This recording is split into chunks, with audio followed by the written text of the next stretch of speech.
Welcome everyone to Sister Wives with Mary Jane Kay. Today I'll be breaking down Seeking Sister Wife Season 1, Episode 3, Three's Company or Three's Crowd. The episode opens with the Snowdens in Atlanta, Georgia. Dimitri mentions how they met Jocelyn through their online dating profile. Dimitri got a text from Jocelyn and she has next weekend off and she'd like to meet the Snowdens in person. Dimitri feels like it might be a little too soon to meet her. He doesn't want he and Ashley to come across as too thirsty. Ashley disagrees, saying if Jocelyn lived locally, they would have met her by now. She asks Dimitri if he's scared, jokingly. Ashley says Jocelyn initiated it, so it takes the pressure off. And they aren't proposing to her yet, after all. They are just meeting her in real life. Dimitri says the thought of meeting Jocelyn face-to-face is exciting, but it makes them very nervous. He hopes the online Jocelyn is who they will meet in real life. Next up are the Aldridges in Genola, Utah. The kids are decorating welcome signs for Melina, who is coming to visit, and she's coming to meet the Aldridges in person and meet the whole family. Jeff says the time they spent talking to Melina virtually zipped right by very fast. Charisse says everything happened very quickly with Melina, and she thinks they're at the point where they found out all they can through FaceTime and video chat alone, so now it's time to move forward and meet Melina in person. Jeff jokes that for all they know, Melina is a predator who wants his money, and Charisse jokes, yeah, because you have so much of it. Vanessa says it feels more real to her to know that Melina may become part of their family. She says everything feels overwhelming at the moment. Vanessa, Jeff's first wife, knows Jeff and Charisse are very excited about Melina, but Vanessa can't think about much more than her pregnancy and getting through the day. She says Jeff and Charisse are in a different place than she is right now regarding Melina. Charisse explains that when telling the children about a new potential sister wife, they find that being open and honest with them is the best way to go. We meet Melina, who's in Michigan, and she's on the beach explaining that she is looking to be in a plural family because she always wanted to be in a big family, and she established a great bond with Charisse, and she is looking to build a greater bond with Vanessa and Jeff as well. Jen is Melina's close friend, and she is telling Jen about the Aldridge family. Melina explains that video chat went great, and she loves Charisse, but Vanessa seems less open to talk to her. She has good conversations with Jeff, but it's hard to know until she meets Jeff in person. She's considering visiting the Aldridges in Utah. Her friend Jen asks if she really wants to be part of the lifestyle and to become a sister wife. Jen says that she's really worried about her friend wanting to join a plural family, and there are scary people out there who could harm Melina. Melina says she raised herself from the age of 14 alone, and it's just been her all that time. And she can't have kids of her own, and they have 7 kids, and she wants to be a mom, so she's very excited, but she's also overwhelmed at the same time. And she's worried, what if Jeff and Vanessa don't like her? She's intimidated because she's just one person, and they are a whole family. On to the Brynies. Drew needs to chat with April, and he explains that this is the first time all of his 3 wives and 13 kids have lived together under one roof, and it comes with growing pains. And he explains that April and Arlie used to live together long ago, but they struggled to get along.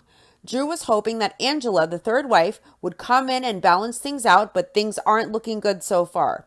Drew explains that a little while ago, Arlie tried to get rid of some old mattresses for her kids because Drew was going to buy new ones for the kids, and Arlie felt April was trying to manipulate Drew to buy new mattresses for her boys instead and make Arlie keep the old mattresses.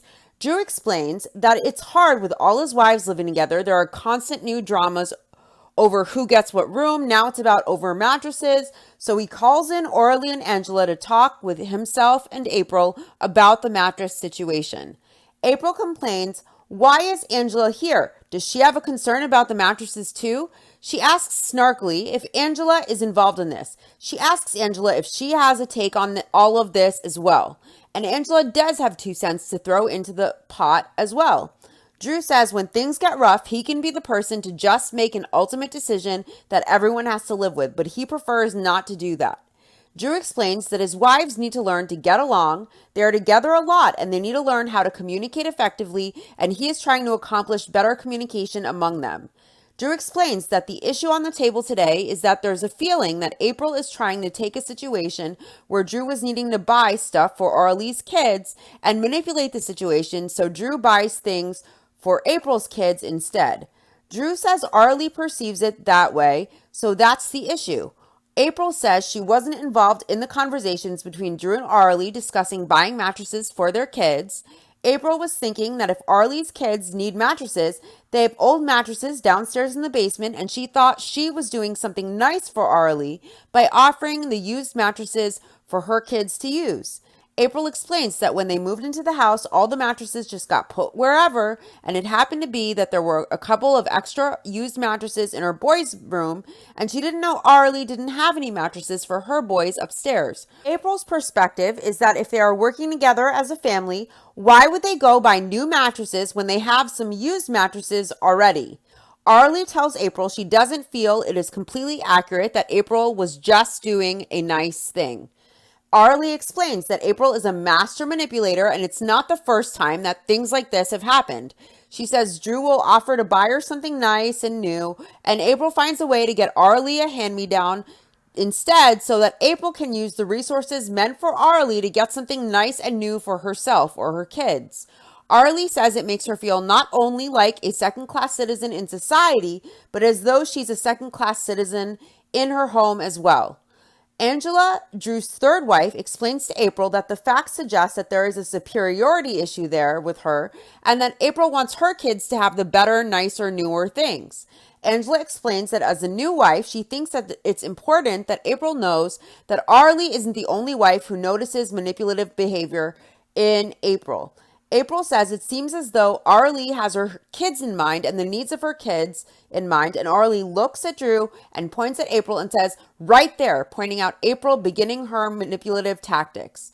Arlie explains to April that anytime she approaches her with something, April turns it around and deflects it back, saying Arlie is the one that has that problem. April tells Arlie that she is the one person in the world who misperceives her. In my opinion, I doubt it. From what I see so far, April likes to paint herself as some type of victim and deflect back on the other person what she actually does to them. Arlie explains that this is where it always goes and she views it as manipulative, and she views April's behavior now as dishonest. Arlie says that she feels April has been manipulative towards her since the beginning of their relationship 12 years ago. She has to start standing up for herself and she isn't sure how April will take it. Angela says this isn't about mattresses. There's a bigger picture, and this is a microcosm of a constantly repeating dynamic with April. Arlie points out that this is such a strong pattern that she can tell how it will play out before it even plays out. And April behaves in the same pattern constantly. April says that she wants to break the pattern and change it, and Arlie tells her she doesn't want to change it. Back to the Snowdens, Ashley says with the baby's due date approaching, it's getting harder and harder to get things done. So she's thankful for Dimitri's support, but she looks forward to the day that she'll have a sister wife to be their partner. Dimitri says Jocelyn is an interesting woman and they seem compatible, but she's very young and they want to make sure that she is serious about the lifestyle.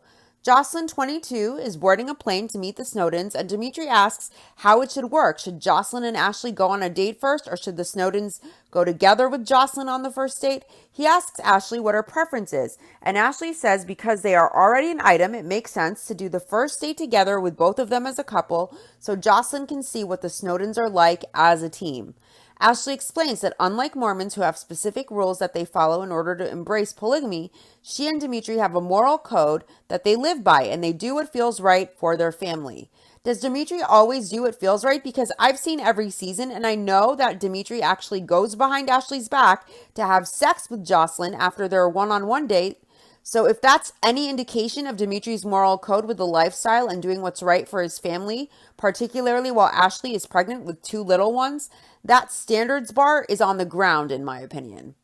Ashley thinks after the first date with Dimitri and Jocelyn together, it's a good idea for herself and for Dimitri to go on separate individual dates with Jocelyn as well.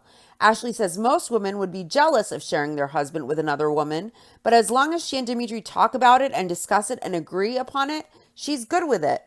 Ashley asks Dimitri what he is most nervous about, and he says to communicate the sum of who they are as a family and a couple in a short space of time. The thing Ashley is most nervous about is if she and Dimitri will be on the same page regarding Jocelyn.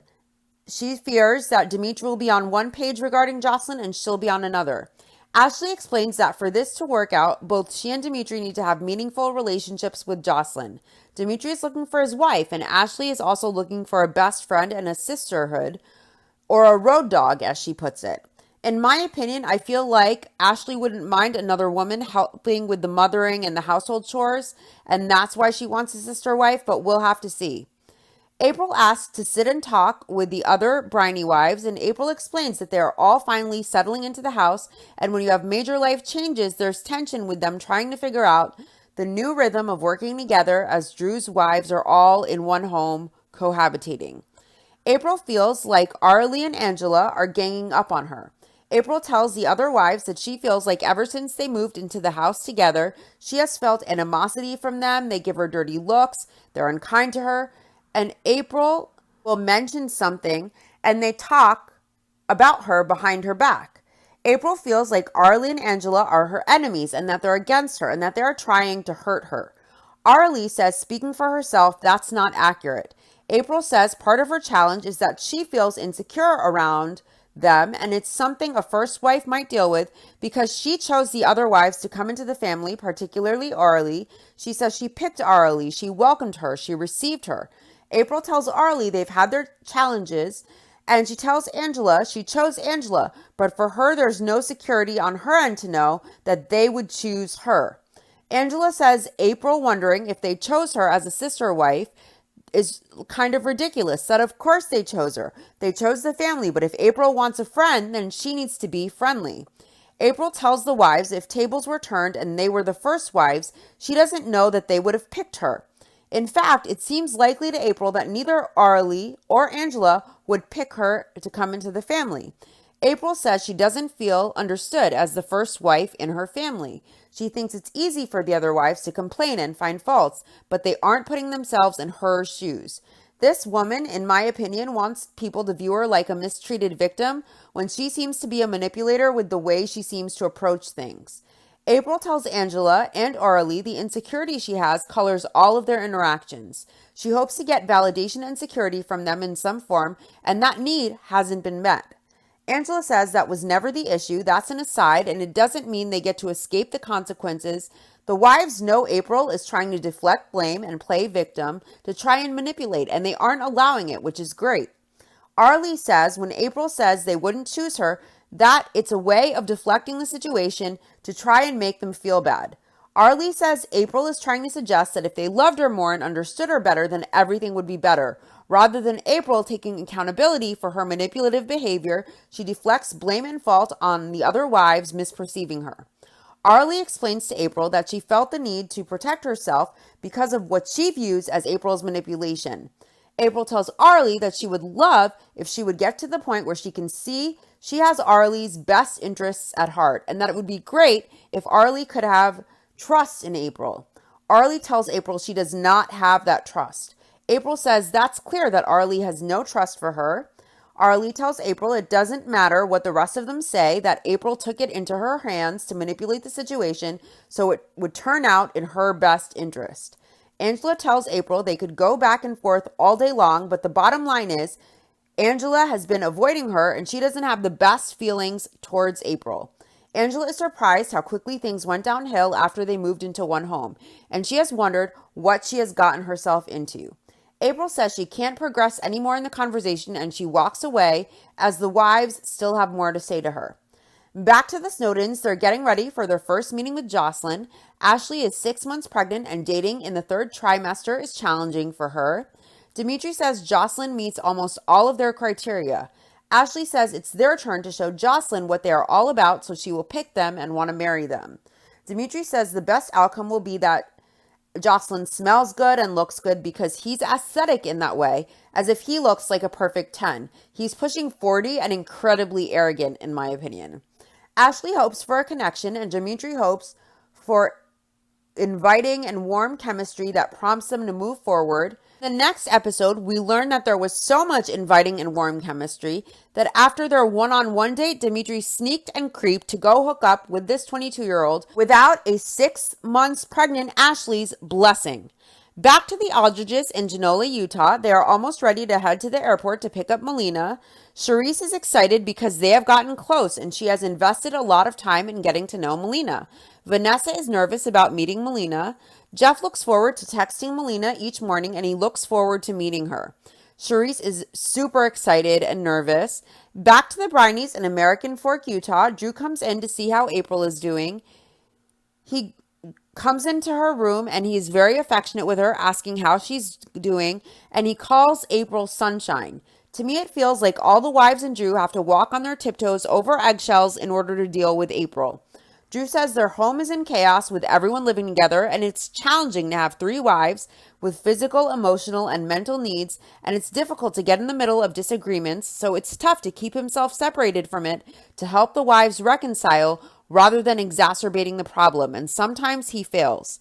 April says he has had a lot on his plate, so she and Drew haven't had time to connect. She is feeling unsupported and she feels like she doesn't like each wife complaining to Drew about her and Drew coming in and then trying to problem solve with April because it hurts their relationship that she has and it hurts the dynamic between she and Drew. They aren't in the best place in their relationship and they don't feel as close, and April feels as though Drew isn't aware of the dynamic she experiences and she wants him to understand her position better. Drew tells April the problem is that Arlie feels as though April thinks and acts like she is superior to her. April says Drew should know that's not in her heart. If anything, she has felt the exact opposite. Drew says he is not taking sides as April scrunches her face to try and cry, kind of like Robin Brown does on Sister Wives. She says if anything, she's been the lowest one on the totem pole. Arlie is at the top and Angela second, and then April beneath Angela. April says Drew is giving the other wives a lot of time and energy, and she is left with whatever is left over after them. Drew says he doesn't know about that, and he tells April she needs to be able to evaluate why the other wives see these qualities and behaviors in April. He asks if I'm being misperceived, then what am I doing to create that misperception? April tells Drew she has been feeling betrayed by him because she feels like Drew gives air to them, to his other wives, and he supports how the other wives feel about her, and she wonders why Drew doesn't stand up for her.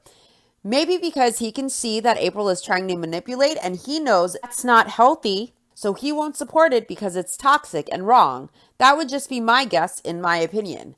She asks Drew why he doesn't tell the other wives that's not how she is. It hit April that it's because she doesn't stand up for herself. In my opinion, I doubt this woman is a victim who gets walked all over. She probably tried to do control and manipulation for years, and the second wife, Arlie, got tired of the pattern and refused to cower to her. And the third wife, Angela, sees what's up, and Drew as well, and they just don't allow it anymore. And so April tries playing the unassertive victim when she is the manipulative, controlling one, trying to deflect, but that's just my opinion based on what we see on the show. April says her sister wives are against her and she feels like she has been a doormat and she has let them say things against her for a long time. And she has come to a place where she has to say the truth, and whether they receive it or not, that's on them. Ashley and Dimitri meet Jocelyn, and Jocelyn is a little nervous and she hopes they all get along, and she also hopes to make a good impression. She thinks she and the Snowdens have a lot in common. Ashley's first impression of 22-year-old Jocelyn is that she's cute and well put together, and she's excited to get to know Jocelyn some more and to talk to her. Dimitri asks Jocelyn what brought her to this and further gave her definition of what she wanted to have happen. Jocelyn responds, definitely not religion. She says she doesn't know. She feels kind of like it fits her having that extra hand and building a tribe. Ashley tells Jocelyn, just so they are clear, they are in it for a committed union with fidelity. Dimitri asks Jocelyn, polygamy is one husband with more than one wife, so is she okay not having her own husband all to herself? Jocelyn says, yeah, that part she's fine with because even though there is more than one wife, it's still her husband, but she will have someone else around her, a sister wife, who appreciates her husband just as much as she does. Jocelyn doesn't feel it's a jealousy thing. She doesn't get jealous very often. How does she know? She's 22. She has no clue if she will get jealous or not. Is she considering if she is 40 years old with the Snowdens still and Dimitri wants to marry a 25-year-old, how she will feel at that point? I don't think a 22-year-old has the foresight for this necessarily if it's just a lifestyle choice. Dimitri thinks the conversation is going very well. He says though Jocelyn is young, her responses are very mature. A person at 22 can tell you exactly what you want to hear, whether they feel that from their own maturity or they're just trying to please you. So I wouldn't count on those responses. In the next episode, we're really going to see Jocelyn's maturity level and Dimitri's maturity level as well with their behavior, in my opinion, when they try to sneakily hook up before Ashley and Dimitri have decided that that's okay. Dimitri mentions that everything Jocelyn said seemed to be right on time, right on line. Dimitri asks Jocelyn if she has a limit on the number of children she would, one, bear or birth, and two, that she would be willing to care for. And Jocelyn says she doesn't have a limit. Dimitri tells Jocelyn he and Ashley have 2 kids, one 3 and one 5, and obviously there's one already on the way. And he asks Jocelyn if she's ready to be a mommy. She answers that 5 and 3 are nice ages, and it would be more complicated if the kids were 12 or 13, according to Jocelyn. She feels it will be easier to enter a family with younger kids. Ashley says as she listens to Jocelyn answer their questions, she is noticing and wondering if Jocelyn is giving honest answers as to how she actually feels, or if Jocelyn is telling them what they want to hear and what would qualify her as the perfect potential sister-wife for their family. Dimitri tells Jocelyn and Ashley that it's been a phenomenal date, and he tells Jocelyn that she's a wonderful woman and he's enjoyed the conversation with her. He asks Ashley in front of Jocelyn if she'd be okay with he and Jocelyn going on a one-on-one date later that evening. He tells Ashley the babies can hang out with her. No, more like he's leaving an exhausted 6 months pregnant woman carrying his child to babysit a 3-year-old and a 5-year-old while he takes Jocelyn out for dinner and he hooks up with her too without Ashley's blessing, sneaking and creeping. And he asks Ashley if it's fine in front of Jocelyn rather than privately asking his 6 months pregnant wife, because that's the kind of stand-up guy Dimitri is, in my opinion. And it just shows his character to a T. Ashley says, of course, but she doesn't look too thrilled. Ashley jokes, what would you do if I said no in front of Jocelyn? Dimitri asks Ashley if she is passively agreeing for him to go take Jocelyn out, and she says he should know her by now and he would know by the look on her face if she was down or not for him to take Jocelyn out. Jocelyn really likes Dimitri. She thinks he's intelligent, handsome. She loves his conversation. She says it flows and she feels good about the Snowdens. Back to the Brineys, Angela says things aren't resolved between the 3 wives and it's affecting the energy in the house. As the new wife coming into the family, she wasn't expecting all of this drama, so she wants to sit all the wives down to find a resolution. She will try to mediate to take steps forward so the 3 wives together can enjoy a better relationship. Angela knows that there is tension between them and she wants to find resolution. April says she has been examining her heart, and she says, let me tell you, you 2 are dead wrong. The way Angela and Arlie perceive her is not who she is. And she's very adamant about this, and she's very aggressive in the way she's speaking. April says she is fed up with this thing that they do of imputing motives to her that are not true. April says it's a lie that is hurting the family. Angela was taken by surprise when April told them that they are dead wrong in their perceptions of her. Angela froze the way Arlie tells her that she does with April pretty often. April is trying to blame them for being the bad guys who lie about her and misperceive her, to deflect rather than to take her own accountability for her actions and manipulative behaviors. In my opinion, it's the same pattern. April wants Arlie and Angela to know that she loves them, but she won't stand by and let this kind of thing go on anymore. Arlie says April is very aggressive this time, and it seems as though she is doing it to make sure the conversation goes in her favor the way she wants it to go. Angela thinks it will be great to all come up with one thing that they can each work on for themselves to be better and to create change. And April makes it about herself. April tells Arlie if she just said one nice thing to her every day, and Angela stops her and says she wants this to be about everyone becoming accountable for themselves, not demanding something from someone else. April says she isn't demanding. Angela says, or even asking. And April says, there's nothing wrong in asking. She tells Arlie she just wants to see her for who she really is. April says if there is some kind of word of affirmation from Arlie, it would make her feel like things are steady. Arlie says she will try to use more words of affirmation with April. Arlie says these types of conversations with April are always completely self-serving. In my opinion, she seems to be trying to demand from others how they can do things to prop up her ego and provide an ego feast, rather than April herself taking accountability and attempting to adjust her manipulative behaviors. Arlie says April's agenda is to get her way and for the wives to drop their issues. Arlie says even if this was for nothing else than for self-preservation, she would say things went completely her way because if she does anything else, it's hard. Arlie tells April it's important for April to express herself too. April thanks her and Arlie tells her she feels as though they have been through a lot and she wants to be able to give April what she needs too. How did this intervention for April's manipulative behaviors turn into an ego feast for her? April thanks Arlie and hugs her without even saying she will do anything from herself to try with Arlie and Angela. Angela explains that they talk in circles and there is no productive end result, and then they just wasted a whole bunch of energy for nothing, for no change whatsoever. Angela asks, how do we fix this? And she doesn't have the answer.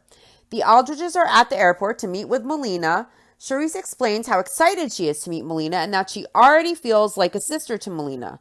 The wives bring the welcome signs that the kids made. Jeff is excited to meet Melina in person, but Melina's flight landed 25 minutes ago, and person after person walks by, even the flight crew walks by, but she still hasn't walked through the gate. Jeff calls Melina and there is no answer. Jeff is shocked at the fact that Melina didn't come, and it tells Jeff something about Melina he didn't want to know. Charisse seems devastated. She's in tears, and she said if she had to guess, Melina just got overwhelmed. Charisse wants to believe Melina is okay, but she also wants to believe Melina is the person she thought she was. Why didn't Melina have the respect and the courtesy to tell the Aldridges that she didn't feel ready to come yet? That does it for this episode. I'll see you guys Saturday for Sister Wives, Season 1, Episode 6, A Fourth Wife to Be. And I'll see you on my other channel, 90 Day with Mary Jane K, for my commentary on the next episode of Before the 90 Days on Sunday. Thanks everyone for listening. See you soon. Bye.